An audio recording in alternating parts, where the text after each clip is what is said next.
Everyone, welcome to the chemistry times. हम continue करेंगे KVS के जो पीवाईक्यू क्वेश्चंस को हम डिस्कस कर रहे थे। डिपार्टमेंटल एग्जाम के सॉल्यूशन को हमने डिस्कस करना स्टार्ट किया हुआ था, तो 71 क्वेश्चंस को हम डिस्कस कर चुके हैं। आगे के क्वेश्चंस को इस क्लास में डिस्कस करेंगे, तो चलिए स्टार्ट करते हैं क्लास को।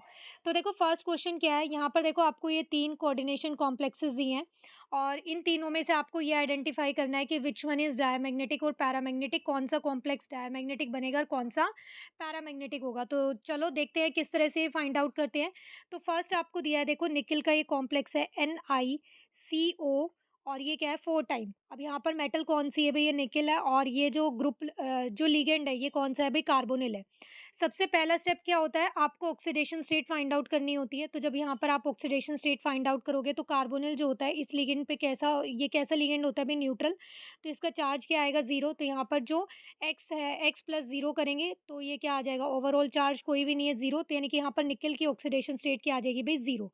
निकिल की ऑक्सीडेशन स्टेट क्या आ गई भाई, यहाँ पर इस कॉम्प्लेक्स में जीरो आ गई। अब इसका जो इलेक्ट्रॉनिक कन्फिग्रेशन होता है वो क्या होता है, नॉर्मल ग्राउंड स्टेट पे वो होता है 3d8 4s2।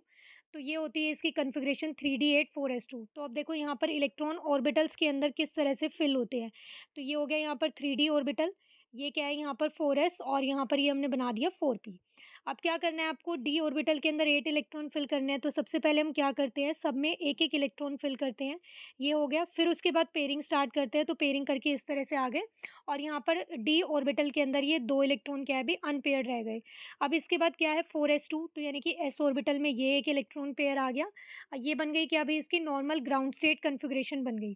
अब जब लिगेंड के उसमें आता है, ये लिगेंड के कांटेक्ट में आएगा, यानी कि लिगेंड जब इस मेटल को अप्रोच करता है तो क्या होता है, ये जो लिगेंड है ये कैसा होता है भाई, स्ट्रॉन्ग फील्ड लिगेंड होता है। तो इस स्ट्रॉन्ग फील्ड लिगेंड होने की वजह से यहाँ पर क्या है भाई, पेयरिंग हो जाएगी। और ये पेयरिंग होके यानी कि ये 4s ऑर्बिटल वाले एक इलेक्ट्रॉन इधर और एक इधर ये जंप कर जाएंगे और ये वाला जो ऑर्बिटल है ये क्या बन जाएगा भाई, वैकेंट ऑर्बिटल बन जाएगा, ये 4s वाला। तो यहाँ पर देखो आगे ये कन्फिग्रेशन, यानी कि जब ये लिगेंड अप्रोच करेंगे तो यहाँ पर ये किस तरह से इलेक्ट्रॉन्स आएंगे और कहाँ पर भाई लिगेंड आएंगे, कौन से ऑर्बिटल में लिगेंड आएंगे, यहाँ पर ये नहीं होगा। तो देखो क्या है यहाँ पर, इसमें तो ये पेयरिंग हो जाएगी। तो ये 3 तो ऑर्बिटल में पहले से पेयरिंग थी ऑलरेडी। अब यहाँ पर क्या है, एक इलेक्ट्रॉन इधर और एक ये हो जाएगा, ठीक है। तो यहाँ पर क्या है, ये एक इलेक्ट्रॉन इसमें जंप किया और एक इलेक्ट्रॉन ने यहाँ पर जंप किया है। ये वाला 4s ऑर्बिटल क्या बन गया है अभी, वैकेंट बन गया है। अब यहाँ पर लिगेंड कितने हैं, देखो CO4। कार्बोनिल ग्रुप कितनी बार है भाई, कार्बोनिल लिगेंड कितने टाइम्स है, 4 टाइम्स। तो यानी कि इसको 4 ऑर्बिटल चाहिए, तो ये एक यहाँ पर आ जाएगा और 3 यहाँ पर आ जाएंगे। तो इस तरह से यहाँ पर देखो क्या हाइब्रिडाइजेशन बन जाएगी इस कॉम्प्लेक्स की, ये बन गई sp3 हाइब्रिडाइजेशन। और प्लस में अगर हम देखें डायमैग्नेटिक और पैरामैग्नेटिक फाइंड आउट करना है आपको क्वेश्चन के अकॉर्डिंग, तो वो हम कैसे फाइंड आउट करते हैं, डायमैग्नेटिक कब होता है, जब एक भी अनपेयर्ड इलेक्ट्रॉन नहीं होते हैं। और पैरामैग्नेटिक कब होता है, जब अनपेयर्ड इलेक्ट्रॉन होता है। तो देखो इस कॉम्प्लेक्स में क्या है भाई, एक भी इलेक्ट्रॉन अनपेयर्ड नहीं है, तो यहाँ पर क्या हो जाएगा, ये कॉम्प्लेक्स कैसा बनेगा भाई, डायमैग्नेटिक बनेगा। और प्लस में क्या है, इसकी हाइब्रिडाइजेशन क्या है, sp3 है, यानी कि इसका जो स्ट्रक्चर होगा वो कैसा बनेगा भाई, टेट्राहेड्रल स्ट्रक्चर होगा। ओके, तो फर्स्ट कॉम्प्लेक्स क्या है हमारे पास भाई, ये आ गया डायमैग्नेटिक कॉम्प्लेक्स। इसी तरह से अब हम सेकंड स्ट्रक्चर के लिए फाइंड आउट करते हैं। तो देखो जब आप सेकंड स्ट्रक्चर में देखोगे वो आपको क्या गिवन है भाई, सेकंड कॉम्प्लेक्स जब आप देखोगे तो वो क्या है, NiCN4 टाइम्स, यानी कि निकिल का कॉम्प्लेक्स आपको दिया है और इसके ऊपर क्या चार्ज है, ओवरऑल 2 नेगेटिव है। अब यहाँ पर सबसे पहला स्टेप क्या है भाई, ऑक्सीडेशन स्टेट फाइंड आउट करना। तो करो ऑक्सीडेशन स्टेट फाइंड आउट, तो जो जिसके लिए भी निकालनी होती है उसको लिखते हैं एक्स। और यहाँ पर जो साइनाइड है ये क्या होता है, एक तो मोनोडेंडेंट लिगेंड है ये, और प्लस में क्या है, इसके ऊपर जो चार्ज होता है वो क्या होता है, -1। तो ये क्या बन जाएगा, एक्स प्लस में 4 इंटू में -1, क्योंकि यहाँ पर क्या है, ये 4 लिगेंड्स हैं और ओवरऑल चार्ज क्या है अभी इसका, -2। तो ये -2 के इक्वल रखेंगे तो ये वैल्यू क्या आ जाएगी, x-4 इज इक्वल टू में -2। और x की वैल्यू क्या आ गई भाई, -2 + 4, ये सॉल्व करके क्या आ गया भाई, +2 आ गया। तो यानी कि इस कॉम्प्लेक्स में निकिल जो आपका प्रेजेंट है वो कौन सी ऑक्सीडेशन स्टेट में है भाई, +2 ऑक्सीडेशन स्टेट में है। अब निकिल जो एटम होता है नॉर्मल ग्राउंड स्टेट में होता है, उसकी कन्फिग्रेशन क्या होती है भाई, 3d8 4s2। 3d8 4s2 अभी हमने ड्रॉ किया था, किस तरह से आएगा, 3d, ये में 5 ऑर्बिटल्स होते हैं, ये 4s हो गया और ये 4p हो गया। 3d8 4s2 का मतलब क्या है कि यहाँ पर पहले सब में सिंगल सिंगल इलेक्ट्रॉन जाएंगे, देन पेयरिंग होगी, तो ये बन गया 3d8, फिर इसके बाद 4s2, तो ये नॉर्मल ग्राउंड स्टेट का बन गया। अब यहाँ पर क्या देखो +2 है, तो +2 का मतलब क्या है कि इसके पास 2 इलेक्ट्रॉन कम है, इसने 2 इलेक्ट्रॉन को लूज किया है। 2 इलेक्ट्रॉन को लूज़ करने का मतलब क्या है कि यहाँ से इलेक्ट्रॉन पहले कहाँ से जाएँगे भई, 4s से जाएँगे। तो ये वाले दोनों इलेक्ट्रॉन यहाँ से चले गए, तो यानी कि निकेल +2 इसमें ऑक्सीडेशन स्टेट में जो यहाँ पर इसकी इलेक्ट्रॉनिक कॉन्फ़िगरेशन बनेगी, वो क्या बन जाएगी भई, ये इस तरह से होगा। यानी कि यहाँ पर ये वाले जो इलेक्ट्रॉन्स हैं सिर्फ़ 3d8 बचेंगे। तो ये बन गया 3d8, ये वाला ऑर्बिटल क्या है, एम्प्टी हो गया, और ये 4p तो पहले से ही एम्प्टी था, ठीक है? ये 3d8 हो गया, ये वैकेंट था ऑलरेडी। 4p। अब देखो क्या है यहाँ पर, कौन अप्रोच कर रहा है? साइनाइड लिगैंड अप्रोच कर रहा है, और जो साइनाइड होता है वो भी कैसा होता है भई, स्ट्रॉन्ग फील्ड लिगैंड होता है। तो यानी कि ये भी क्या करेगा, यहाँ पर पेयरिंग करा देगा। तो ये वाला जो इलेक्ट्रॉन है ये इधर जंप कर जाएगा और यहाँ पर पेयरिंग होगी, और पेयरिंग होने की वजह से यहाँ पर ये इलेक्ट्रॉन इस तरह से पेयर हो जाएगा, और ये वाला ऑर्बिटल क्या बन जाएगा, वैकेंट बन जाएगा। तो यानी कि जो साइनाइड है वो क्या करेगा, एक साइनो ग्रुप इस ऑर्बिटल में आ जाएगा डी में, एक ये एस में जाएगा, और 2 कहाँ पर आ जाएँगे भई, क्योंकि 4 लिगेंड्स हैं ना साइनाइड के, तो 2 कहाँ पर आ जाएँगे, पी में आ जाएँगे। तो यहाँ पर जो इसकी हाइब्रिडाइजेशन बन जाएगी वो क्या बन जाएगी, DsP2। और बात करें अगर हम पैरामैग्नेटिक और डायमैग्नेटिक की, तो देखो यहाँ पर सारे इलेक्ट्रॉन्स कैसे हो गए हैं भई, पेयर्ड हो गए। तो ये कॉम्प्लेक्स भी कैसा आ गया भई, डायमैग्नेटिक आ गया। और बात करें इसके स्ट्रक्चर की, तो वो कैसा बनेगा भई, DsP2 हाइब्रिडाइजेशन में जो स्ट्रक्चर होता है वो कैसा होता है भई, स्क्वायर प्लैनर होता है। ये आपको ध्यान रखना है, कैसा स्ट्रक्चर होता है भई, स्क्वायर प्लैनर। अब इसी तरह से सेम हम क्या करेंगे भई, नेक्स्ट कॉम्प्लेक्स के लिए भी फाइंड आउट करेंगे। तो नेक्स्ट कॉम्प्लेक्स में देखो क्या होगा भई, आपको जो कॉम्प्लेक्स दिया है वो क्या दिया है, निकेल का ही कॉम्प्लेक्स दिया है, और उसमें क्या है भई, आपको क्लोराइड लिगैंड दिए हैं, ठीक है? तो ये बन जाएगा NiCl4, ये इस तरह से, और फिर क्या है, ओवरऑल चार्ज 2 नेगेटिव है। तो जब आप यहाँ पर ऑक्सीडेशन स्टेट इसकी फाइंड आउट करोगे तो वो क्या आएगा भई, निकेल +2 में ही आएगा। यहाँ पर जो क्लोराइड होता है इसके ऊपर क्या होता है भई, -1 चार्ज होता है। तो ये इस तरह से क्या है, +2 ऑक्सीडेशन स्टेट में आ जाएगा। ये वाली जो कॉन्फ़िगरेशन लिखी है इसकी नॉर्मल स्टेट की लिखी है, जो क्या होती है भई, 3d8 4s2 होती है, निकेल की ग्राउंड स्टेट। अब उसने क्या बोला है, +2 में है, तो +2 में है, तो इसका मतलब क्या है भई, यहाँ से ये वाला इलेक्ट्रॉन, अब देखो यहाँ पर कैसा लिगैंड है, ये साइनाइड कैसा लिगैंड होता है, ये वीक फील्ड लिगैंड होता है, और जो वीक फील्ड लिगैंड होते हैं वो पेयरिंग नहीं कराते हैं। वो पेयरिंग नहीं कराएँगे, तो यानी कि इलेक्ट्रॉन जैसे प्रेज़ेंट थे वैसे ही रहेंगे। तो ये वाला इलेक्ट्रॉन तो यहाँ से चले जाएँगे, 3d8 बनेगा ना यहाँ पर, 4s2 में से इलेक्ट्रॉन चले जाएँगे, क्योंकि ये निकेल कौन-सी ऑक्सीडेशन स्टेट में, +2 में। तो ये वाला ऑर्बिटल तो यहाँ पर वैकेंट बन जाएगा, जो 4s था, और ये 4p है। बट यहाँ पर ये जो 3d इलेक्ट्रॉन है, ये वाले जो अनपेयर्ड इलेक्ट्रॉन है, ये पेयरिंग नहीं करेंगे। क्यों? क्योंकि जो क्लोराइड है, ये क्या होता है भई, वीक फील्ड लिगैंड होता है, और वीक फील्ड लिगैंड क्या है भई, पेयरिंग नहीं कराते, इतने स्ट्रॉन्ग नहीं होते हैं ये। तो अब यहाँ पर जो ये आएँगे लिगैंड्स आएँगे, कौन से ऑर्बिटल में आएँगे, s में और p में। अब s ऑर्बिटल और p ऑर्बिटल में आएँगे, तो यानी कि एक तो यहाँ पर आ जाएगा और 3 इसमें आ जाएँगे। तो कौन से ऑर्बिटल्स यूज़ हुए हैं भई यहाँ पर, s और p, तो ये क्या हाइब्रिडाइजेशन बन जाएगी, sp3। और अगर हम बात करें यहाँ पर sp3 में शेप कैसी होती है भई, ज्योमेट्री जो बनती है वो कैसी बनती है, टेट्राहेड्रल बनती है। और साथ में अगर हम डायमैग्नेटिक और पैरामैग्नेटिक को देखते हैं, तो कैसा नेचर बनेगा भई इसका, पैरामैग्नेटिक, क्योंकि यहाँ पर देखो 3d में क्या है, अनपेयर्ड इलेक्ट्रॉन प्रेज़ेंट है। तो आपने क्या देखा कि तीनों कॉम्प्लेक्स में से जो क्लोराइड वाला लिगैंड है, यानी कि वीक फील्ड वाला लिगैंड है, उसमें तो क्या हो रही है भई, पेयरिंग नहीं हो रही है। तो वो तो कैसा आ रहा है भई, यहाँ पर हमारे पास पैरामैग्नेटिक इन नेचर आ रहा है। तो यानी कि यहाँ पर जो इस क्वेश्चन का आंसर बनेगा वो क्या आ जाएगा भई, देखो ऑप्शन नंबर 2, जिसमें आपको गिवन है कि ये दोनों कॉम्प्लेक्स फर्स्ट और ये सेकंड वाले दोनों कैसे हैं, डायमैग्नेटिक है, और ये जो निकेल का क्लोराइड आपको दिया है, टेट्रा क्लोराइड दिया है, ये कैसे नेचर का है भई, paramagnetic. Oxidation number of cobalt in this complex, ये देखो आपको एक कोऑर्डिनेशन कॉम्प्लेक्स ही दिया है, और इसमें क्या पूछा है, कोबाल्ट की ऑक्सीडेशन स्टेट पूछी है। ये जो CO लिखा है ना, ये वाला CO, ये दोनों कैसे है भई, कैपिटल है, और ये क्या होता है, लिगैंड होता है, कौन सा लिगैंड, कार्बोनिल। और ये जो सिंबल होता है ना, C कैपिटल और O स्मॉल होता है, ये क्या होता है भई, यहाँ पर कोबाल्ट मेटल होता है। तो ये आपको ध्यान रखना है कि क्या है।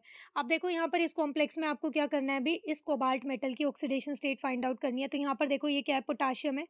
पोटेशियम पे कैसा चार्ज होता है भई, +1 होता है, और जो भी सॉल्ट बनता है वो कैसे बनता है भई, जितना पॉजिटिव और नेगेटिव चार्ज होता है वो दोनों क्या होते हैं, सेम होते हैं, पॉजिटिव और नेगेटिव चार्ज। तो यहाँ पर ये क्या बन जाएगा, देखो ये इस तरह से आ जाएगा, CO, ये कोबाल्ट मेटल लिखा है, फिर यहाँ पर ये कार्बोनिल 4 टाइम्स, और इसके ऊपर ओवल चार्ज क्या आ जाएगा भई, -1, क्योंकि यहाँ पर क्या है, पोटेशियम +1 है ना।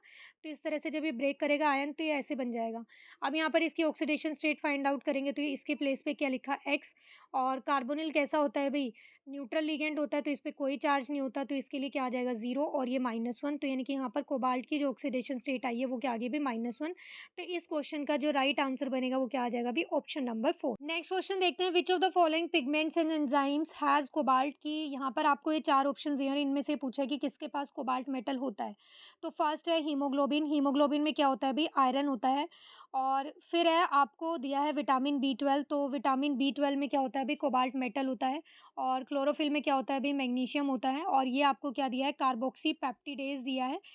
तो यहाँ पर जो इसका राइट आंसर आ जाएगा भई क्या आ जाएगा option number 2 vitamin B 12। Next question देखते हैं which of these cobalt complex shows both geometrical and optical isomerism. यहाँ पर देखो इस क्वेश्चन में आपको 4 ऑप्शंस दिए हैं, 4 ऑप्शन में एक ही कॉम्प्लेक्स है और इसमें से आपको ये आइडेंटिफाई करना है कि कौन-सा कॉम्प्लेक्स ज्योमेट्रिकल आइसोमेरिज्म भी शो करेगा और ऑप्टिकल आइसोमेरिज्म भी शो करेगा। तो देखो ज्योमेट्रिकल आइसोमेरिज्म में तो आपको पता है हम क्या देखते हैं भई सिस और ट्रांस देखते हैं और ऑप्टिकल आइसोमेरिज्म में हम क्या देखेंगे भाई मिरर इमेज बना के जो हम देखते हैं कि लेफ्ट में या फिर राइट में रोटेट हो रहा है तो वो हम देखते हैं कि जो क्या करते हैं भाई नॉन सुपर इम्पॉसिबल इमेज बनाते हैं तो वो ऑप्टिकल आइसोमेरिज्म शो करेगा। तो यहाँ पर देखो फर्स्ट जो कॉम्प्लेक्स है इसमें क्या है, इसमें तो क्या हो जाएगा सिर्फ देखो ज्योमेट्रिकल आइसोमेरिज्म ही आएंगे क्योंकि यहाँ पर देखो ये क्या है कोबाल्ट और यहाँ पर NH3 टू टाइम्स है तो यानी कि NH3 टू टाइम्स है तो या तो NH3 दोनों क्या है भी एक साथ हो सकते हैं। ठीक है और यहाँ पर ये क्या है क्लोरीन इस तरह से। ठीक है तो ये बन जाएगा इसमें। तो ये तो या तो अपोजिट डायरेक्शन में हो सकते हैं या फिर क्या है भाई सेम में हो सकता है तो यानी कि सिर्फ क्या है भाई सिस और ट्रांस बना सकते हैं। फिर देखो ऑप्शन नंबर थर्ड में आपको जो ये लिगेंड दिया है ये 5 दिया है तो देखो जो भी इस तरह का कॉम्प्लेक्स होता है जिसके अंदर एक जैसे लिगेंड 5 होते हैं और फिर एक लिगेंड डिफरेंट होता है तो देखो उसमें क्या है उसमें आइसोमेरिज्म पॉसिबल ही नहीं होता है तो यानी कि ये तो बनाएगा नहीं। फिर इसी तरह से देखो फोर्थ में भी नहीं बनेगा क्योंकि इसमें जो ये अमीन दिया है आपको ये क्या है 5 टाइम्स दिया है तो ये भी पॉसिबल नहीं है यहाँ पर। तो थर्ड फोर्थ और फर्स्ट ऑप्शन तो कट हो गए। अब यहाँ पर क्या बचा है भाई एक ही ऑप्शन बचा है जो क्या है भाई यहाँ पर इसके अंदर एक तो बाइडेंडेंट लिगेंड यूज़ किया हुआ है इन यूज़ किया हुआ है इन की फुल फॉर्म क्या होती है भाई डाइथाइल अमीन। तो यहाँ पर देखो ये जो कॉम्प्लेक्स बनेगा ये दोनों ही ज्योमेट्रिकल और ऑप्टिकल आइसोमेरिज्म शो करेगा। किस तरह से बनते हैं पहले ज्योमेट्रिकल आइसोमेरिज्म देखते हैं। तो देखो ये कोबाल्ट है, ये कोबाल्ट मेटल हो गई। अब इसमें क्या है आपको यहाँ पर ज्योमेट्रिकल आइसोमेरिज्म शो करने के लिए सिस और ट्रांस दिखाना पड़ेगा तो यानी कि यहाँ पर मान लो ये दोनों क्लोरीन आ गए इस तरह से। अब क्या है यहाँ पर देखो ये बाइडेंडेंट लिगेंड होता है ना तो इन ये आ गया और एक इन ये आ गया। तो देखो इसमें क्या है ये कैसा कॉम्प्लेक्स बन गया यहाँ पर ट्रांस बन गया क्योंकि ट्रांस में क्या होता है अपोजिट होते हैं। फिर एक और जो पॉसिबिलिटी इसकी वो क्या है भई ये सिस बना ले तो सिस देखो किस तरह से बनाएगा अब यहाँ पर ये दोनों जो ईन ग्रुप है ना ये दोनों क्या आ जाए साथ आ जाए और प्लस में इसी तरह से क्या हो जाए जो क्लोरीन है वो भी साथ आ जाए। तो यहाँ पर देखो जो ये कॉम्प्लेक्स बनेगा इसको देखो इस तरह से बनाते हैं ये कोबाल्ट हो गया। ठीक है ये कोबाल्ट मेटल आ गया अब इस तरह से यहाँ पर ये बनाया हमने। ठीक है और ये क्योंकि 6 बनेगी ना इसकी पूरा कोऑर्डिनेशन नंबर जब हम देखेंगे तो 6 बनेगा। तो अब यहाँ पर क्या है 2 पोजीशन पे यानी कि इस तरह से ये ईन आ गया और फिर यहाँ पर भी ये क्या हो गया ईन आ गया और इन दोनों पे क्या आ गया भई यहाँ पर ये क्लोरीन आ गया। तो देखो इसमें क्या है क्लोरीन क्लोरीन एक साथ है और ये ईन ग्रुप एक साथ आ गए। तो ये वाला एग्ज़ाम्पल किसका बन गया भई सिस आइसोमेरिज्म का बन गया। तो इस तरह से ज्योमेट्रिकल आइसोमेरिज्म तो हो गए। अब देखते हैं यहाँ पर कि जो ऑप्टिकल आइसोमेरिज्म बनेंगे वो कैसे बनेंगे। तो देखो ट्रांस वाला जो प्रोडक्ट है ना उसका तो ऑप्टिकल आइसोमेरिज्म पॉसिबल नहीं है क्योंकि जब आप यहाँ पर मिरर इमेज बनाओगे इसका प्रोडक्ट तो ये ईन ही आगे आएगा और इसी तरह से क्लोरीन रहेगा तो ये तो बनेगा नहीं यहाँ पर। बट ये सिस वाले में पॉसिबल है। तो देखो सिस वाले में किस तरह से ये बनेगा यहाँ पर क्या हो जाएगा देखो ये वाला जो पार्ट है ये वाला ठीक है ये वाला पार्ट क्या है फ्रंट में आ जाएगा जैसे यहाँ पर ये मिरर इमेज है। तो यहाँ पर क्या हो जाएगा ये क्लोरीन इस साइड आ जाएगा। ठीक है ये क्लोरीन तो यहाँ पर इसी प्लेस पे रहेगा ये वाला क्लोरीन। बट ये वाला क्लोरीन क्या है यहाँ पर आगे आ गया और क्या हो जाएगा ये वाला जो यहाँ पर ये ईन आ रहा था ये वाला पार्ट कहाँ चला जाएगा अभी ये पीछे चला जाएगा। तो ये इस तरह से यहाँ पर ये ईन आ गया और फिर यहाँ पर क्या है ये दोनों क्लोरीन तो हो गए और यहाँ पर ये क्या है ये इस तरह से ईन आ जाएगा। तो यानी कि देखो ये इस तरह से यहाँ पर ये क्या बन गया है भाई ये ऑप्टिकल आइसोमेरिज्म भी बन गया है। तो इस क्वेश्चन का जो राइट आंसर आएगा वो क्या आ जाएगा अभी ऑप्शन नंबर 2। नेक्स्ट क्वेश्चन देखते हैं अब which of the following statement is not a characteristic of metal carbon bonds in metal carbonyl complexes। जो मेटल कार्बोनिल कॉम्प्लेक्सेस होते हैं ना उसके रिगार्डिंग यहाँ पर आपको कुछ स्टेटमेंट्स दिए और इसमें से ये आइडेंटिफाई करना है कि कौन सा स्टेटमेंट आपको करेक्ट नहीं दिया है रॉन्ग दिया है।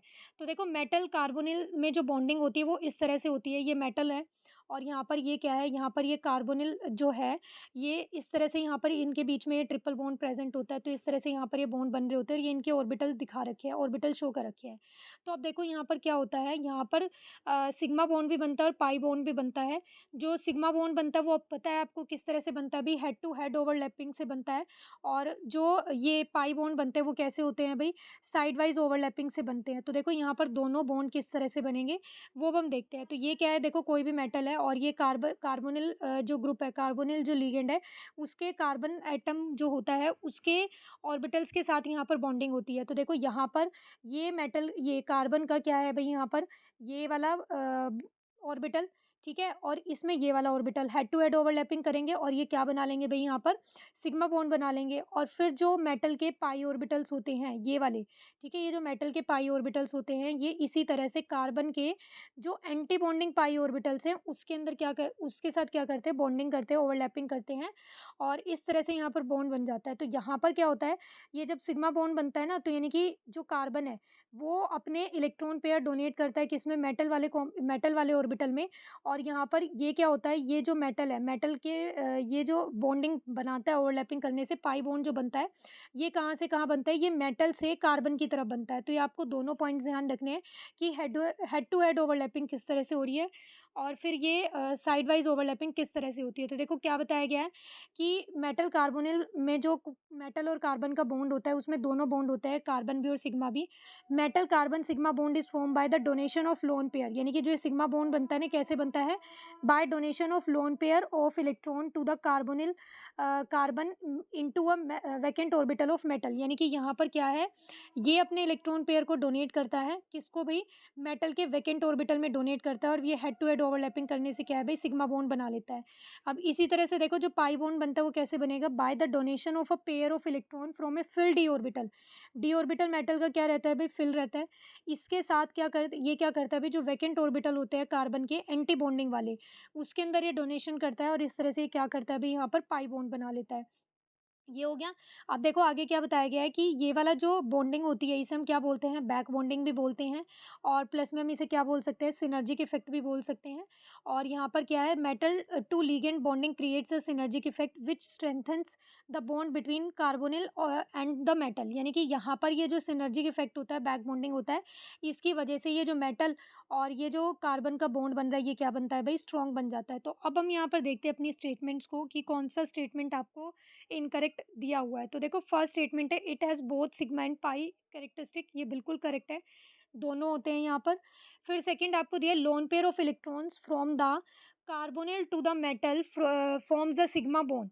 अब लोन पेयर इलेक्ट्रॉन जो डोनेट कर रहा होता है वो कौन कर रहा होता है, देखो कार्बन मेटल को ही कर रहा होता है, तो यही लिखा है, from carbonyl to metal to forms the sigma bond, भी ये बिल्कुल करेक्ट है। थर्ड स्टेटमेंट देखते हैं, देखो the lone pair of electrons from the metal to the bonding orbital of carbonyl forms the pi bond. एक बार फोर्थ स्टेटमेंट को और देखते हैं। फिर देखो क्या दिया है, lone pair of electrons from the metal, यानी कि मेटल से लोन पेयर इलेक्ट्रॉन जाते हैं to the antibonding orbital of carbonyl, यानी कि एंटी बॉन्डिंग ऑर्बिटल में जाते हैं कार्बन के और क्या करते हैं, पाई बॉन्ड बना लेते हैं। तो यानी कि जो इसमें ज़्यादा करेक्ट आंसर बन रहा है ना, यानी कि थर्ड और फोर्थ में से वो क्या है, थर्ड और फोर्थ स्टेटमेंट में से वो फोर्थ स्टेटमेंट ज़्यादा करेक्ट है कि भी एंटी बॉन्डिंग ऑर्बिटल में जाते हैं और पाई बॉन्ड बनाते हैं। तो यानी कि इस क्वेश्चन का जो राइट आंसर आएगा, यानी कि इनकरेक्ट जो स्टेटमेंट है वो आपको कौन सी गिवन है भाई, ऑप्शन नंबर 3। क्वेश्चन देखते हैं, EDTA is use in the treatment of, कि जो ईडीटीए होता है उसका यूज हम कहाँ पर करते हैं। तो देखो ये कॉम्प्लेक्स बनाने में यूज होता है, जो कोऑर्डिनेशन कॉम्प्लेक्स होता है, ये एक लिगेंड की तरह एक्ट करता है और ये क्या होता है भाई, हेक्साडेंडेंट लिगेंड होता है, इसके पास 6 डोनर साइट्स होती हैं और फुल फॉर्म भी पूछी जा सकती है आपसे कि इथाइलिन डायमीन टेट्रा एसीटेट होता है ये, ठीक है, इस तरह से बनता है, देखो जैसे CH2 फिर क्या है, यहाँ पर ये नाइट्रोजन और ये नाइट्रोजन और फिर यहाँ पर क्या है, एसीटेट होता है ना, तो ये CH3 CO नेगेटिव और इसी तरह से यहाँ पर CH3 CO नेगेटिव और इसी तरह से ये दोनों ग्रुप यहाँ पर एसीटेट ग्रुप आ जाते हैं। तो इस तरह से देखो यहाँ पर क्या है, इसके पास 6 डोनर साइट्स हैं। ये 4 तो क्या हो गई, ऑक्सीजन वाली हो गई। ये भी पूछा जा सकता है आपसे कि कितनी डोनर साइट्स ऑक्सीजन वाली होती है और कितनी नाइट्रोजन वाली। तो देखो 4 तो ये ऑक्सीजन वाली है और 2 क्या है, ये नाइट्रोजन वाली है। और ये क्या है भई, इसके पास 6 डोनर साइट्स है, तो ये कैसा लिगेंड है भई, हेक्साडेंटेट लिगेंड है ये।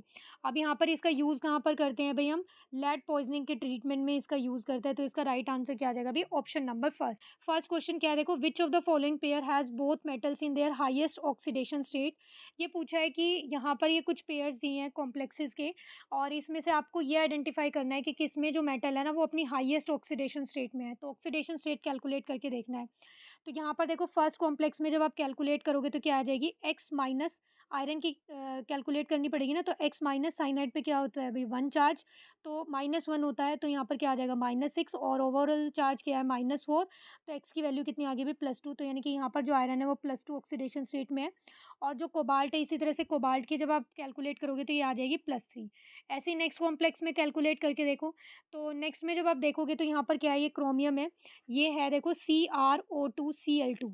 तो जब इसमें यहाँ पर आप क्रोमियम मेटल की ऑक्सीडेशन स्टेट फाइंड आउट करोगे तो क्या आ जाएगी, x माइनस का 4, क्योंकि एक ऑक्सीजन का चार्ज होता है -2 और एक क्लोरीन पे -1 होता है, तो 2 के लिए क्या आ जाएगा भाई, -2 इक्वल्स टू में 0, तो x की वैल्यू कितनी आ गई भाई, +6। तो यानी कि क्रोमियम अपनी जो ऑक्सीडेशन स्टेट शो कर रहा है यहाँ पर वो +6 है। और MnO4 नेगेटिव जब आप कैलकुलेट करोगे यहाँ पर मैंगनीज की, तो x एक ऑक्सीजन का -2 होता है, तो 4 के लिए आ जाएगा -8 इज इक्वल टू में -1, तो यहाँ पर ये क्या आ जाएगी भाई, +7 आ जाएगी। और यहाँ पर क्या आ गई, ये +7 आ गई। बाकियों में भी आप ये कैलकुलेट करके देखना। तो यहाँ पर जो इसकी हाईएस्ट ऑक्सीडेशन स्टेट आएगी वो क्या आएगी भाई, ऑप्शन नंबर 2, क्रोमियम का +6 हो गया, और जो मैंगनीज है, मैंगनीज का भी +7 आ गया maximum oxidation state. Next question देखते हैं, कंसीडर द फॉलोइंग रिएक्शन। देखो यहाँ पर आपको एक ये रिएक्टेंट दिया है और इसकी आपको रिएक्शन करनी है लिथियम एल्यूमिनियम हाइड्राइड के साथ। ये क्या है भाई, एक रिड्यूसिंग एजेंट है। जब हम इसके साथ रिएक्शन करते हैं तो हमने अपने प्रैक्टिस सेट में, जब हमने chapter wise practice set discuss किए थे, तो वहाँ पर इस लिथियम एल्यूमिनियम हाइड्राइड का अच्छे से डिस्कस किया था कि ये किस-किस का रिडक्शन करता है। तो देखो जो ये डबल बॉन्ड होता है ये तो इंटैक्ट रहेगा, और जो ये एस्टर ग्रुप होता है ये किस में कन्वर्ट हो जाता है भाई, प्राइमरी अल्कोहल में, तो ये बना लेगा CH2OH। और ये जो साइनाइड ग्रुप होता है जब हम इसका रिडक्शन करते हैं तो यहाँ पर ये क्या कर लेता है अभी, अमीन में कन्वर्ट हो जाता है। तो अब हम यहाँ पर ऑप्शन चूज़ करेंगे कि कौन-सा ऑप्शन यहाँ पर करेक्ट आएगा। तो देखो फर्स्ट ऑप्शन में ये वाला जो पार्ट है ये तो इंटैक्ट ही है, तो यानी कि ये वाली चीज़ तो इसमें करेक्ट दी हुई है। इसका रिडक्शन करने के बाद यहाँ पर ये CH2NH2 ये भी करेक्ट दिया है। बट यहाँ पर ये जो एस्टर ग्रुप का आपको यहाँ पर रिडक्शन दिया है, कन्वर्जन दिया है कि किस में कन्वर्ट होगा, ये गलत दिया है। यहाँ पर ये एक ही कार्बन के अल्कोहल में कन्वर्ट होगा, यहाँ पर ये 2 के साथ दे दिया, तो फर्स्ट ऑप्शन नहीं होगा। सेकंड तो वैसे ही रॉन्ग हो जाएगा, क्योंकि देखो इसमें यहाँ पर ये डबल बॉन्ड का ही कर दिया इन्होंने, तो ये तो वैसे ही नहीं आएगा। फिर नेक्स्ट ऑप्शन देखते हैं, नेक्स्ट ऑप्शन भी नहीं होगा क्योंकि यहाँ पर ये डबल बॉन्ड रिड्यूस हो गया है। फिर अब क्या आ जाएगा भई, क्या बच गया है यहाँ पर, ऑप्शन नंबर 4, तो यही क्या है भई, करेक्ट आंसर है। ये वाला बॉन्ड देखो क्या है, एज़ इट इज़ है, यहाँ पर ये प्राइमरी अल्कोहल में कन्वर्ट हो गया है और ये क्या है भई, अमीन में कन्वर्ट हो गया। तो इस क्वेश्चन का जो राइट आंसर था वो क्या आ गया, ऑप्शन नंबर 4। नेक्स्ट क्वेश्चन देखते हैं, the given reaction is an example of. देखो यहाँ पर अल्कोहल की रिएक्शन कर रहे हैं हम एसिड के साथ एट 413 केल्विन, और इसने क्या कर लिया भई, यहाँ पर ईथर फॉर्मेशन कर लिया। यहाँ पर जब हम H2SO4 के साथ रिएक्शन करते हैं तो आपको 2 कंडीशन का ध्यान रखना है अल्कोहल के साथ जब भी हम रिएक्शन कराते हैं। एक टेम्परेचर होता है 413 केल्विन और एक होता है 443 केल्विन। तो जब 443 केल्विन पे हम एसिड की प्रेज़ेंस में अल्कोहल का रिएक्शन करते हैं तो वहाँ पर क्या होता है अभी, एलिमिनेशन रिएक्शन होती है और क्या बन जाता है, अल्कीन प्रोडक्ट बन जाता है। बट जब लो टेम्परेचर पे यानी कि 413 केल्विन पे जब हम रिएक्शन कराते हैं तो यहाँ पर क्या प्रोडक्ट बनता है भई, ईथर प्रोडक्ट बनता है। और ये कौन से मैकेनिज़्म के अकॉर्डिंग बनता है, ये होती है option number 2, nucleophilic substitution bye molecular reaction, यानी कि SN2 मैकेनिज़्म के अकॉर्डिंग ये वाली रिएक्शन होती है। जैसे-जैसे बल्की ग्रुप होते जाएँगे यानी कि सेकेंडरी और टर्शियरी अल्कोहल का जब आप ये रिएक्शन कराओगे तो वहाँ पर क्या है, SN1 मैकेनिज़्म के अकॉर्डिंग रिएक्शन होगा, यानी कि वहाँ पर जो एलिमिनेशन रिएक्शन होती है वो क्या करती है अभी, कम्पीट करती है ओवर द सब्स्टिट्यूशन, यानी कि वहाँ पर सब्स्टिट्यूशन रिएक्शन फेवर नहीं होती। जैसे-जैसे बल्कीनेस बढ़ती जाएगी और वो वहाँ पर क्या करेगा अभी, फिर अल्कीन मेजर प्रोडक्ट बनाता है और क्या कौन से मैकेनिज़्म को फॉलो करेगा, SN1 को। नेक्स्ट क्वेश्चन देखते हैं अब यहाँ पर, if the concentration of glucose in blood is 0.9 ग्राम पर litre, the molarity of the glucose will be. देखो इस क्वेश्चन में आप आपसे क्या पूछा है, मोलारिटी पूछा है। क्या पूछा है? मोलारिटी पूछा है। तो देखो मेरा जो क्वेश्चन करने का तरीका होता है, मैं जब भी न्यूमेरिकल सॉल्व करती हूँ, तो जो भी क्वेश्चन में पूछा होता है ना, मैं सबसे पहले उसका फ़ॉर्मूला लिखती हूँ। तो यहाँ पर देखो मोलारिटी पूछा है, तो मोलारिटी क्या होती है भई? मोलारिटी होती है मोल्स ऑफ सोल्यूट यानी कि N इंटू में और फिर क्या लिखते हैं? 1000 लिखते हैं। अगर आपको क्या दिया हो भई, एमएल में सॉल्यूशन दिया होता है और नीचे क्या आता है भई, वॉल्यूम आ जाता है। अब फिर इसके बाद क्या चेक करना है आपको? इसके बाद चेक करना है कि आपको क्या-क्या चीज़ क्वेश्चन में गिवन है, जो आपको फ़ॉर्मूले में चाहिए और फिर इसके अलावा क्या चीज़ आपको अलग से क्या है भई कैलकुलेट करनी पड़ेगी। तो देखो सबसे पहले यहाँ पर मोलारिटी के फ़ॉर्मूले में किसकी बात हो रही है? मोल्स की। तो मोल्स का मतलब क्या है भई? देखो इस क्वेश्चन में मोल की तो बात ही नहीं हुई है कहीं पे भी, मोल आपको नहीं गिवन है। तो मोल का जो फ़ॉर्मूला होता है वो होता है गिवन मास अपॉन में मोलर मास या फिर मॉलिक्यूलर मास। तो यहाँ पर देखो मास तो आपको गिवन है कितना 0.9 ग्राम और जो मॉलिक्यूलर मास बनेगा यहाँ पर किसका भई ग्लूकोज़ का वो कितना होता है 180 तो यानी कि यहाँ पर इसे सॉल्व करेंगे यानी कि ये क्या आ गया आपके पास मोल्स आ गए। अब इसके बाद 1000 तो आपको तब लगाना है जब सॉल्यूशन जो आपको दिया है वो किस में दिया हो भई एमएल में दिया हो। अगर ये एमएल में नहीं है लीटर में ही गिवन है तो इस 1000 की नीड ही नहीं पड़ेगी। अब देखो यहाँ पर क्वेश्चन में वॉल्यूम जो है वो क्या लिखा है देखो क्या बताया उसने कि जो सैंपल है वो पर लीटर है। तो यानी कि यहाँ पर इस क्वेश्चन में जो सॉल्यूशन आपको गिवन है वो कितना है भई 1 लीटर है। तो यानी कि इस 1000 की नीड ही नहीं होगी। तो यानी कि यहाँ पर आपको क्या सॉल्व करना है बेसिकली ये सॉल्व करना है आपको 0.9 अपॉन में 180 ये तो क्या है मोल्स की जगह पे आ गया और वॉल्यूम जो था वो 1 ही है और 1000 में तो कुछ मतलब मल्टीप्लाई 1000 तो करना ही नहीं है। तो जब आप इसे सॉल्व करोगे तो 1 का तो कुछ है नहीं, इसे जब हम सॉल्व करेंगे तो ये क्या आएगा 9 अपॉन में 1800 और जब आप इसे 9 वन ज़ा 9 और ये 9 टू ज़ा तो ये कितना आ जाएगा भई ये आई थिंक आएगा 0.005। तो अब हम देख लेते हैं कौन से क्वेश्चन में आपको गिवन है। तो ये आपको दिया हुआ है अभी ऑप्शन नंबर 4 में, तो ये क्या हो गया इसका राइट आंसर ऑप्शन नंबर 4। देखते हैं the molality of a solution which contains 18.25 gram of HCl gas in 500 gram of water will be. देखो लास्ट क्वेश्चन में आपसे मोलारिटी पूछी थी, इस क्वेश्चन में उसने क्या पूछा है मोलालिटी पूछा है। तो अब हम यहाँ पर क्या लिखेंगे मोलालिटी का फॉर्मूला लिखेंगे। मोलालिटी को हम स्मॉल m से रिप्रेजेंट करते हैं और इसका जो फॉर्मूला होता है वो होता है मोल्स ऑफ सोल्यूट और अपॉन में क्या आता है भई यहाँ पर वेट ऑफ सॉल्वेंट आता है, वॉल्यूम नहीं आता, क्या आता है भई वेट आता है और क्या होता है सॉल्वेंट होता है केजी में। ठीक है, वेट ऑफ सॉल्वेंट और केजी में लेते हैं। अगर आपको केजी में नहीं गिवन है तो फिर आप 1000 से मल्टीप्लाई करते हो। तो अब हम यहाँ पर देखो सबसे पहले क्या देखेंगे कि मोल्स क्या है। तो मोल्स कैसे कैलकुलेट करते हैं, अभी क्वेश्चन में डायरेक्ट तो आपको गिवन नहीं है।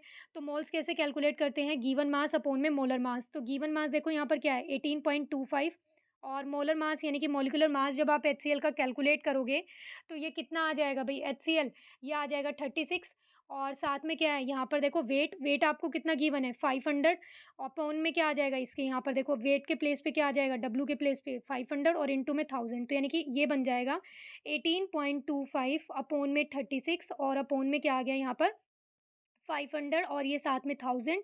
तो जब आप इसे सॉल्व करोगे तो ये सॉल्व करके जो आपके पास आंसर आएगा वो 1 पॉइंट समथिंग कुछ आएगा। तो यानी कि यहाँ पर जो इसका करेक्ट ऑप्शन आएगा वो क्या आ जाएगा अभी ऑप्शन नंबर 4 1 मोलालिटी आएगी इस सैंपल की। नेक्स्ट क्वेश्चन देखते हैं अब। ए solution is prepared by dissolving 18.25 gram of sodium hydroxide. आपको एक सैंपल गिवन है 18.25 ग्राम किसका सोडियम हाइड्रोक्साइड का, जिसका फॉर्मूला क्या होता है अभी NaOH होता है, in distil water to give 200 ml solution और 200 ml सॉल्यूशन के अंदर उसको क्या किया है मिक्स किया है। तो अब यहाँ पर क्या करना है आपको मोलारिटी निकालनी है।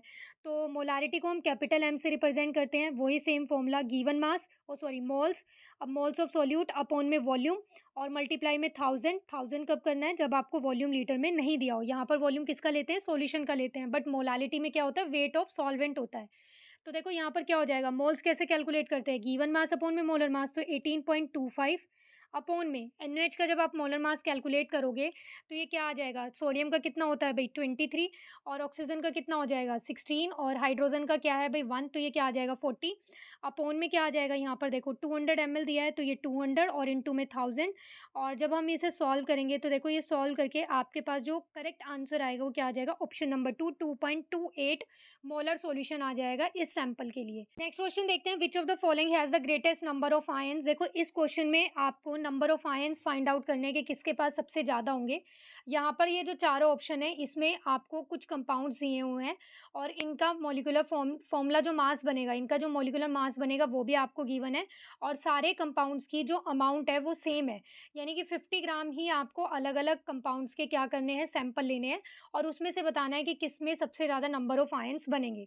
तो देखो ये आप कैसे कैलकुलेट कर सकते हो, ये आप या तो यूनिटरी मेथड से जिस तरह से मैथ्स में सॉल्व करते हैं ना उसी तरीके से, या फिर आप मोल कॉन्सेप्ट से यानी कि जो मोल्स में हम यूज़ करते हैं, मोल्स कैसे कैलकुलेट करते हैं, उस तरीके से भी कर सकते हैं। यहाँ पर मैं आपको एक जो पार्ट है उसका सॉल्व करके दिखा देती हूँ दोनों मेथड से कि यूनिटरी मेथड से कैसे करेंगे और जो नॉर्मल करते हैं मोल्स वाले फॉर्म मेथड से करेंगे वो कैसे करेंगे। फिर बाकी वाले पार्ट्स का आप खुद सॉल्व करके देखना। तो देखो फर्स्ट है जैसे 50 ग्राम ऑफ NaCl, तो 50 ग्राम ऑफ NaCl मतलब यहाँ पर आप क्या कैलकुलेट कर लो भई, मोल्स कैलकुलेट कर लो कि आपके पास कितने मोल्स हैं NaCl के।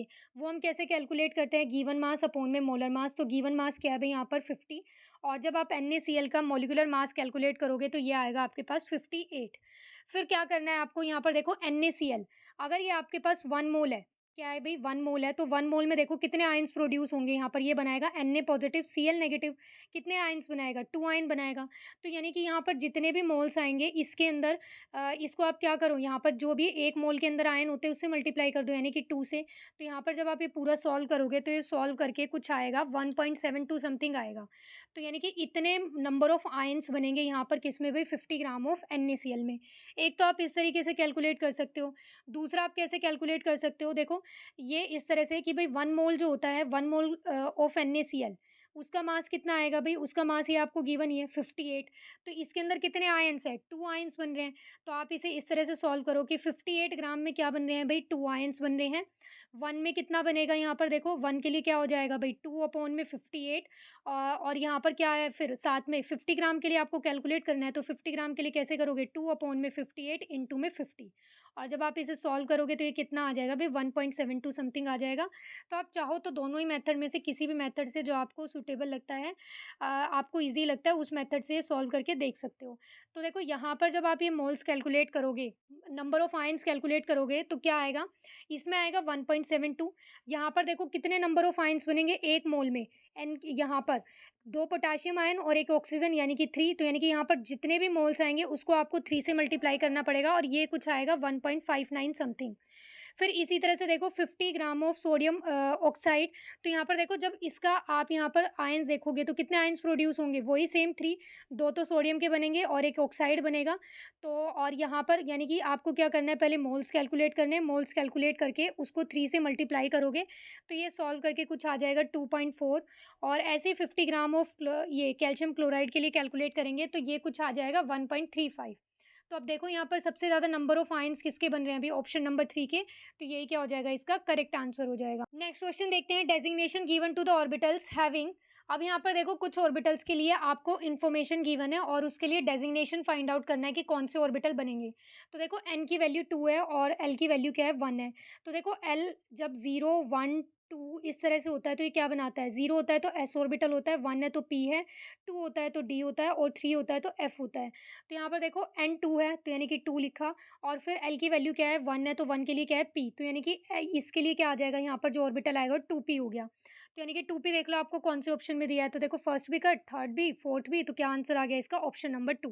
इसके लिए भी एक बार देख लेते हैं, n की वैल्यू क्या है 4 और l की वैल्यू क्या है भाई यहाँ पर 2 है, तो ये क्या आ जाएगा 4d ऑर्बिटल, तो यानी कि इसका राइट आंसर तो हमने देख ही लिया क्या है भाई, ऑप्शन नंबर 2। क्वेश्चन देखते हैं, the quantum numbers of 4 electrons are given below. यहाँ पर देखो आपको 4 सेट दिए हैं क्वांटम नंबर्स के और ये बताना है कि एनर्जी का सीक्वेंस लगाना है, यहाँ पर करेक्ट ऑर्डर लगाना है इंक्रीजिंग ऑर्डर में। तो सबसे पहले तो अब यहाँ पर ना ये देखो कि कौन से ऑर्बिटल हैं ये। तो फर्स्ट आपको देखो यहाँ पर ये जो आप कर सकते हो ये किस तरह से करेंगे, हम ये n+l रूल से करेंगे। कैसे करेंगे अभी, n+l रूल से करेंगे। तो देखो यहाँ पर n की वैल्यू क्या है 4 और l की वैल्यू क्या है 2, तो इसके लिए n+l कितना आ गया भाई 6। इसमें क्या आएगा n+l, इसमें आएगा 5 और यहाँ पर क्या आएगा, यहाँ पर भी इस क्वेश्चन में भी 5 होगा और यहाँ पर ये क्या आएगा 5 + 1 इज़ 6, ये भी 6 आएगा। तो देखो जब भी n+l, अब देखो ये तो अलग-अलग आ गए, जिसके लिए n+l की वैल्यू जितनी ज़्यादा होती है यानी कि n+l बड़ा होगा जिसका, उसी की एनर्जी क्या होगी, ज़्यादा होगी। तो यानी कि यहाँ पर ये तो क्लियर है कि इन दोनों की एनर्जी क्या बनेगी, ज़्यादा बनेगी। बट अब ये दोनों में n+l वैल्यू क्या आ रही है, सेम आ रही है। तो अब जब n+l की वैल्यू क्या होती है भई, सेम होती है, तो उस केस में हम कैसे देखते हैं भई, जिसके लिए n की वैल्यू क्या है, बड़ी है, उसके लिए एनर्जी ज़्यादा है। तो यहाँ पर देखो n, अब इन दोनों केस में n की वैल्यू सबसे ज़्यादा, मतलब n की वैल्यू बड़ी किसके लिए, यहाँ पर n क्या है 4, यहाँ पर क्या है 5। तो यानी कि यहाँ पर जो एनर्जी सबसे ज़्यादा आएगी इन दोनों में से, वो किसके लिए आएगी भई, इस 4th के लिए आएगी। तो 4th देखो आपको कौन-कौन से ऑप्शन में गिवन है, 2nd और 3rd में तो फर्स्ट कट हो गया और 4th ऑप्शन कट हो गया। अब देखो, अब इसके में ये सबसे ज़्यादा हो गई, तो इसके बाद क्या आना चाहिए, 5 तो कम आएगी ना इससे, तो इसके बाद क्या आना चाहिए, फर्स्ट आना चाहिए। तो 4th के बाद फर्स्ट देखो आपको दिया ऑप्शन नंबर 2 में, तो यही आ गया। बट अब हम यहाँ पर चेक करते हैं इन दोनों में फिर से n+l की वैल्यू सेम हो गई, तो यानी कि जिसके लिए n की वैल्यू बढ़ी, उसी की एनर्जी ज़्यादा। तो यहाँ पर n की वैल्यू किसके लिए बढ़ी है, 4। तो यानी कि यही क्या आ जाएगा यहाँ पर, इसकी एनर्जी ज़्यादा, ये 3rd हो गया। फिर सबसे कम एनर्जी किसकी आएगी भई, 2nd की आएगी। नेक्स्ट क्वेश्चन देखते हैं अब यहाँ पर, क्लोरीन एक्सिस्ट इन 2 आइसोटोपिक फॉर्म। जो क्लोरीन होता है ना, वो 2 आइसोटोप्स बनाता है। एक तो होता है क्लोरीन 37 और एक है क्लोरीन 35। और जो इसका एटॉमिक मास आता है ना, एवरेज जो इसका एटॉमिक मास आता है वो क्या आता है भई, 35.5 आता है। तो अब आपको यहाँ पर क्या करना है, दिस इंडिकेट्स दैट, अब आपको यहाँ पर इस क्वेश्चन में इन दोनों आइसोटोप्स का रेशो बताना है कि कौन सा कितना मिलेगा भाई, किसका क्या रेशो होता है, ये बताना है। तो देखो इस क्वेश्चन में आपको क्या करना है, जो भी एवरेज एटॉमिक मास होता है वो लिखो, 35.5 इज इक्वल टू में एवरेज एटॉमिक मास कैलकुलेट करने का जो फॉर्मूला होता है ना, वो ही अप्लाई करना है बेसिकली आपको। और एवरेज एटॉमिक मास हम कैसे कैलकुलेट करते हैं, वो हम कैलकुलेट करते हैं, यानी कि जो भी आपको एक आइसोटोप दिया है, जैसे 37 दिया है, तो इसका मास लिखा और इसकी अबंडेंस लिखी कि भई ये नेचर में कितना मिलता है। ठीक है, इसकी अबंडेंस लिखी, प्लस में इसी तरह से जो दूसरा एटॉमिक, मतलब जो इसका आइसोटोप दिया है उसका मास लिखा, और उसका मास लिखने के बाद उसकी नेचुरल अबंडेंस क्या है भई, वो नेचर में कितना मिलता है उसकी अबंडेंस लिखी, और डिवाइडेड बाय क्या कर देते हैं भई, 100 कर देते हैं। तो इसी तरह से यहाँ पर आपको यही वाले फॉर्मूले को अप्लाई करके करना है। बट यहाँ पर देखो नेचुरल अबंडेंस तो गिवन ही नहीं है, तो इसको हम क्या करेंगे, लेट कर लेंगे। अब यहाँ पर हम लेट कर लेंगे कि यानी कि जो पहला आइसोटोप है ये भी और ये जो सेकंड आइसोटोप है, यानी कि दोनों आइसोटोप की जो अबंडेंस आएगी नेचुरली मिलाकर, वो कितनी होगी, 100 होगी। तो इसकी मैंने सपोज़ मान ली यहाँ पर लेट कर ली A1, और इसकी लेट कर ली यहाँ पर A2, सॉरी A2 आ गई। तो यहाँ पर जो A2 आएगी वो क्या आएगी, देखो ओवरऑल कितनी है, 100 है। अगर इसकी A1 आई है, तो यानी कि A2 क्या आ जाएगी, 100 माइनस A1। भाई पूरे में से क्या करूँ, टोटल में से A1 जितना भी है उसको माइनस कर दूँगी, तो मेरे पास क्या आ जाएगी, इस वाले आइसोटोप की अबंडेंस आ जाएगी। इसे सॉल्व करेंगे। जो भी एवरेज एटॉमिक मास है, यानी कि 35.5 इज़ इक्वल टू में फर्स्ट वाले जो आइसोटोप है उसकी अबंडेंस कितनी थी भई, A1, और इनटू में क्या आ गया, 37, प्लस में फिर क्या है, दूसरे का जो मास था वो था 35, और उसकी जो अबंडेंस थी वो थी 100 माइनस A1, और अपोन में क्या आ जाएगा भई, यहाँ पर टोटल लिखेंगे तो ये कितना आएगा, 100 ही बनेगा। यहाँ पर जो आपके पास A1 की वैल्यू आएगी वो पूरा सॉल्व करने के बाद वो कुछ आएगी 25। अब इसी तरह से देखो यहाँ से आप A2 कैलकुलेट कर सकते हो, क्योंकि A2 क्या था, 100 माइनस A1, तो 100 माइनस 25 करोगे तो वो क्या आ जाएगी भई, 75। तो यहाँ पर देखो A1 कितना आ गया, 25, और ये कितना आ गया, 75 आ गया। अब इन दोनों का क्या करना था आपको, देखो यहाँ पर रेशियो में बताना था। तो यहाँ पर जब आप रेशियो में कैलकुलेट करोगे तो ये क्या आ जाएगा भई, देखो A1:A2, ये बन जाएगा यहाँ पर 25 इंटू में 75, मतलब रेशियो में। तो ये कितना आ गया, 1:3। तो इस क्वेश्चन का राइट आंसर क्या आ गया भई, ऑप्शन नंबर 3। क्वेश्चन देखते हैं, the number of waves made by a Bohr's electron in one complete revolution in its third orbit will be. तो देखो जब भी आपको इस तरह से ऑर्बिट गिवन हो और आपको नंबर ऑफ वेव्स निकालने हो, तो ये आपको ध्यान रखना है कि जो नंबर ऑफ वेव्स होती है ना, वो किसके इक्वल होती है, डायरेक्टली प्रोपोर्शनल होती है ऑर्बिट के, ऑर्बिटल के। तो यहाँ पर देखो कौन से ऑर्बिट की बात कर रहा है वो, वेव नंबर आपको ये ध्यान रखना है कि जब भी इस तरह से पूछा हो, तो जिस भी ऑर्बिट के लिए पूछा हो, 4th के लिए, n नंबर के लिए, जो भी आपको गिवन हो क्वेश्चन में, अगर वेव नंबर पूछा हो तो वो डायरेक्टली प्रोपोर्शनल होती है किसके भई, ऑर्बिट के या फिर ऑर्बिटल। तो यहाँ पर n की वैल्यू देखो आपको क्या गिवन है, 3, तो यानी कि यहाँ पर जो वेव नंबर आ जाएगा वो क्या आ जाएगा अभी, option number 2, 3 lamb. Next question देखते हैं, the correct order of increasing of radii of the following species. देखो यहाँ पर कुछ आयंस दिए हैं और इसके लिए क्या करना है आपको, करेक्ट सीक्वेंस लगाना है रेडियाई का। तो देखो फर्स्ट आपको दिया है फ्लोराइड आयन, तो फ्लोरीन के पास वैसे कितने इलेक्ट्रॉन होते हैं, 9, बट ये -1 है तो कितने इलेक्ट्रॉन हो गए, 10। फिर देखो ये O2 2 नेगेटिव नहीं है भई, ये खाली O2 नेगेटिव है। ऑक्सीजन के पास 8 इलेक्ट्रॉन होते हैं बट 2 नेगेटिव है, तो मतलब 2 इलेक्ट्रॉन और है, तो कितने इलेक्ट्रॉन हो गए 10। सोडियम ने 1 इलेक्ट्रॉन लूज़ किया है तो 10 इलेक्ट्रॉन, और मैग्नीशियम ने 2 इलेक्ट्रॉन लूज़ किए हैं, तो यहाँ पर भी 10 इलेक्ट्रॉन। तो ये कैसी स्पीशीज़ बन गई भई? आइसो इलेक्ट्रॉनिक स्पीशीज़ बन गई है।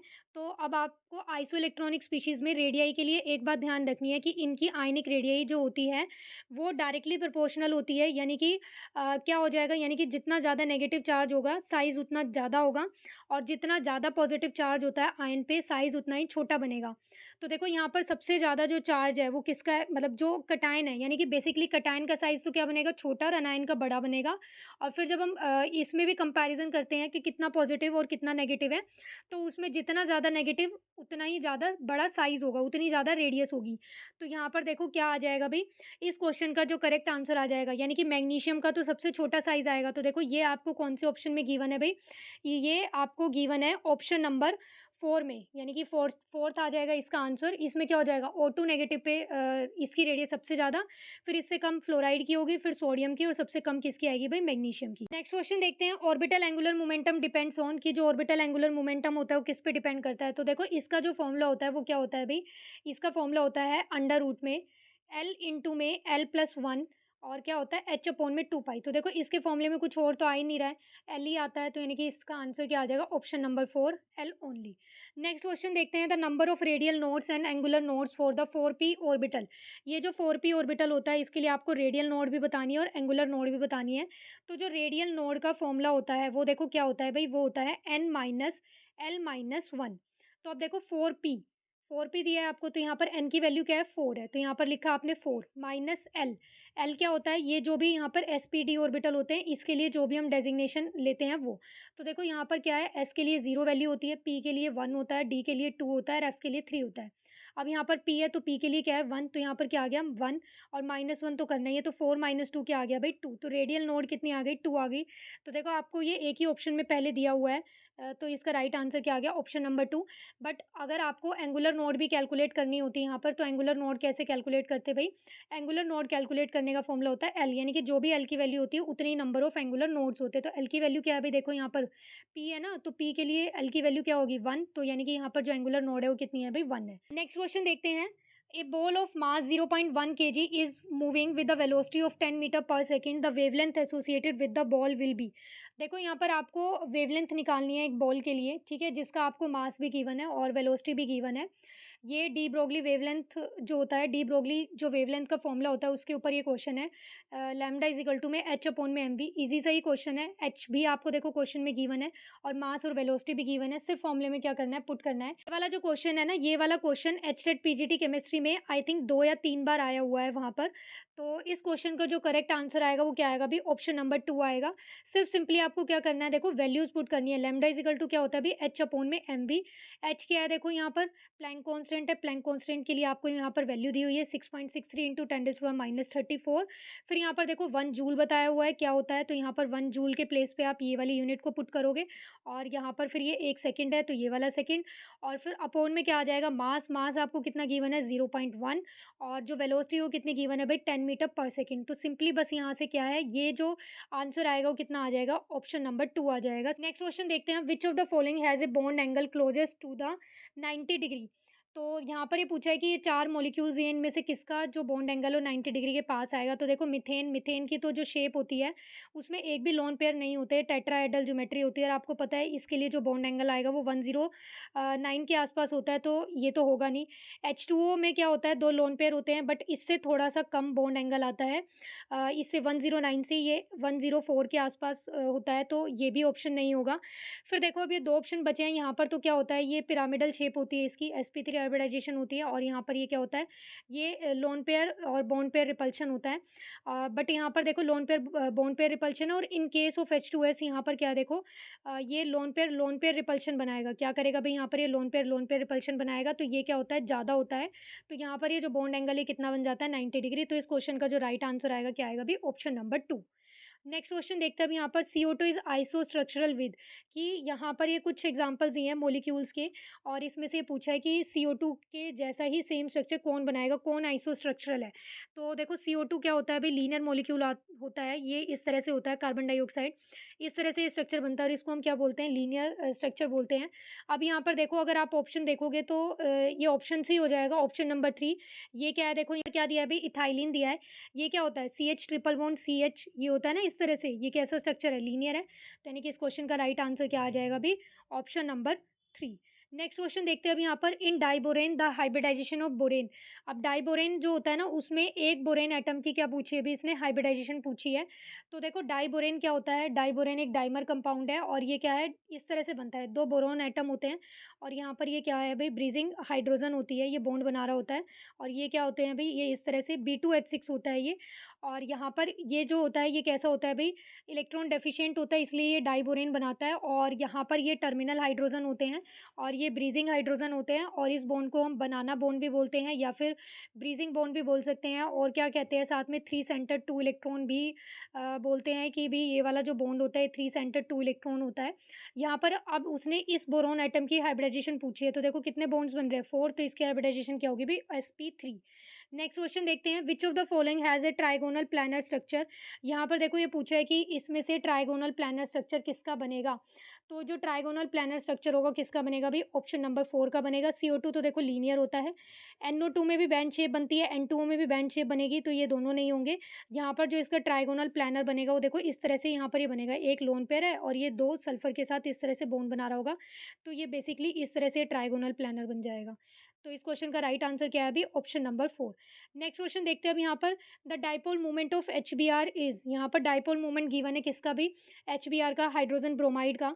और साथ में आपको इंटर अटोमिक स्पेस, यानी कि इन दोनों एटम्स के बीच की डिस्टेंस भी दी हुई है, हाइड्रोजन और ब्रोमीन की, वो कितनी गिवन है भाई, 141 पिकोमीटर गिवन है। यहाँ पर आपको कैलकुलेट करना है परसेंटेज आयनिक करेक्टर। तो परसेंटेज आयनिक करेक्टर कैलकुलेट करने का जो फॉर्मूला होता है वो देखो क्या होता है, जो भी यहाँ पर आपको क्या है भई, जो भी थ्योरेटिकल वैल्यू होती है डाइपोल मोमेंट की, तो यानी कि यहाँ पर वो कितनी गिवन है आपको, देखो 2.6 गिवन है, और 10 ये, ठीक है, इस तरह से कूलम मीटर है, इसे सेंटीमीटर मत समझना, ये यूनिट है इसकी डाइपोल मोमेंट की, कूलम मीटर है ये। और अपॉन में क्या करते हैं, जो भी ऑब्जर्व आता है, यानी कि जो भी हम क्या करेंगे यहाँ पर, एक ऑब्जर्व होता है और एक कैलकुलेटेड होता है, तो अब यहाँ पर कैलकुलेटेड वाला लिखेंगे इसके डिवीजन में। तो कैलकुलेटेड डाइपोल मोमेंट को कैलकुलेट कर कैसे करते हैं, चार्ज यानी कि Q इंटू डी।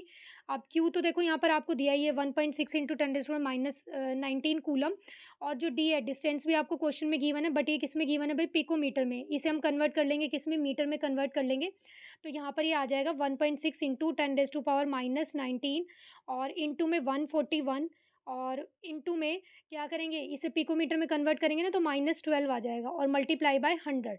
इसे जब आप सॉल्व करोगे तो सॉल्व करके कुछ आ जाएगा 11.5%। तो इस क्वेश्चन का जो करेक्ट आंसर है क्या है भी, ऑप्शन नंबर 1।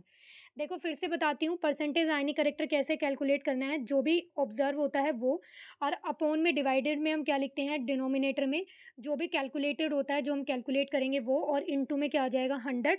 तो यहाँ पर इस तरह से इसको सॉल्व कर लेंगे, और सॉल्व करके आपके पास जो परसेंटेज आयनिक करेक्टर आएगा वो क्या आ जाएगा भी, 11.5%। तो ये थे आज के क्वेश्चंस। नेक्स्ट पार्ट में हम बाकी के आगे के क्वेश्चंस को डिस्कस करेंगे। 98 क्वेश्चंस को हम डिस्कस कर चुके हैं, 22 क्वेश्चंस और बचे हुए हैं। फिर जो KVS PGT chemistry departmental exam का जो डिपार्टमेंटल एग्ज़ाम हुआ था उसका सॉल्यूशन कंप्लीट हो जाएगा नेक्स्ट वीडियो में। तो अब हम मिलते हैं नेक्स्ट पार्ट में।